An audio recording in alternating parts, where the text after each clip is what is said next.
రామోజీరావు ఈనాడులో కంపరం పుట్టే రాతలు రాయిస్తున్నారు. ఆయన బుర్ర నిండా చెత్త చేరింది. అది టీడీపీ అధ్యక్షుడు నారా చంద్రబాబు నాయుడు చెత్త.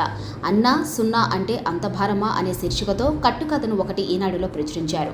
చంద్రబాబు ప్రభుత్వ హయాంలో జరిగిన ఘోరాలను ఆయన చూడలేక ఒంటికన్ను రాక్షసుడుగా ఆయన మారిపోయారు.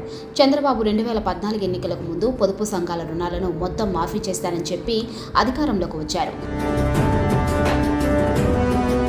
పొదుపు సంఘాల రుణాలను చంద్రబాబు ప్రభుత్వం మాఫీ చేయకపోవడమే కాకుండా సున్నా వడ్డీ పథకాన్ని ఆపేశారు. వైఎస్ జగన్ అధికారంలోకి వచ్చిన తరువాత చంద్రబాబు పెట్టిన బాకీలను తెచ్చడమే కాకుండా ఆ పథకాన్ని పునరుద్ధరించారు. చంద్రబాబు చేసిన తప్పును జగన్ సరిదిద్దడంతో పొదుపు సంఘాలకు రుణాలు ఇవ్వడానికి బ్యాంకులు పోటీ పడుతున్నాయి. పొదుపు సంఘాలకు ఇచ్చే రుణాల్లో 4% రాష్ట్ర ప్రభుత్వం భరిస్తుందని అబద్ధానికి షుగర్ కోటింగ్ ఇచ్చి ఆయన వ్యాఖ్యానించారు. ఈనాడు వార్తా కథనం మొత్తం తప్పులు తడక.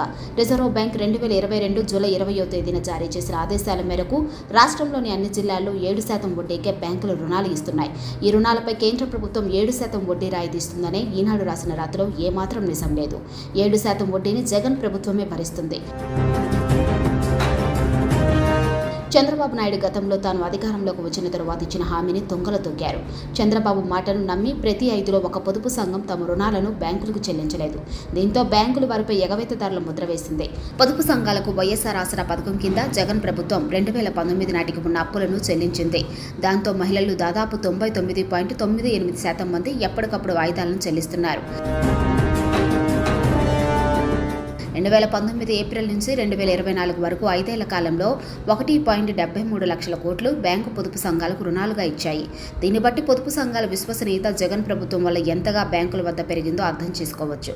జగన్ అధికారంలోకి వచ్చిన తరువాత గత 4 ఏళ్లలో వైఎస్ఆర్ సున్నా వడ్డీ పథకం కింద పొదుపు సంఘాల రుణాలపై వడ్డీ 4,969 కోట్లను ఇప్పటికే చెల్లించింది.